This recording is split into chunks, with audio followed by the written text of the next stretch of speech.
Evening, I'm Dan Wolf. And I'm Laura Lee. Thanks for joining us. More than a decade after a historically high concentrated helium deposit was found outside of Babbitt, drilling has begun. And Northern News Now's Madison Green did a little digging of her own as she toured the drill site today, finding out what impacts it'll have on the range. With discovery comes uncertainty.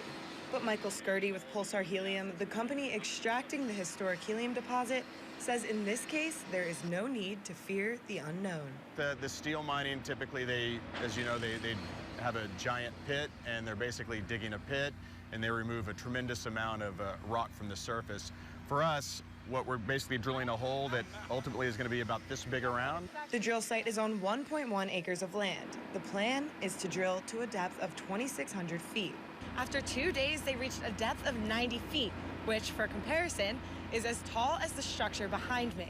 And the purpose of that surface hole, we'll drill down to about 90 feet, and we put steel casing in the ground, and we cement it back to surface, and that will protect any freshwater aquifers that are in the area. Throughout every step of this project, Pulsar leaders say they have been trying to minimize environmental impact, but maximize profits.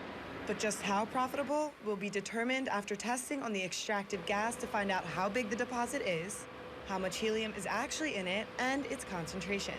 We've been in severe shortages, at least since 2013. The demand is always going to be there, right? If you look at all the industries that we have talked about, right? Semiconductors, aerospace, right? MRIs, I mean, those are growing. Cliff Kane is the CEO of Edelgas Group, who will advise Pulsar on whether it is financially smart to move on to production. Kane says this deposit means massive growth could occur right on the Iron Range. So you have helium right here in your backyard, but also attracting, potentially semiconductor manufacturers to coming to Minnesota.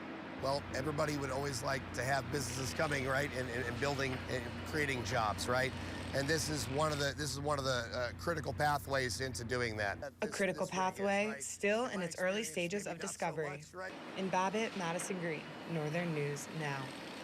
And Pulsar expects to finish drilling by the end of the month and then begin testing on that extracted helium.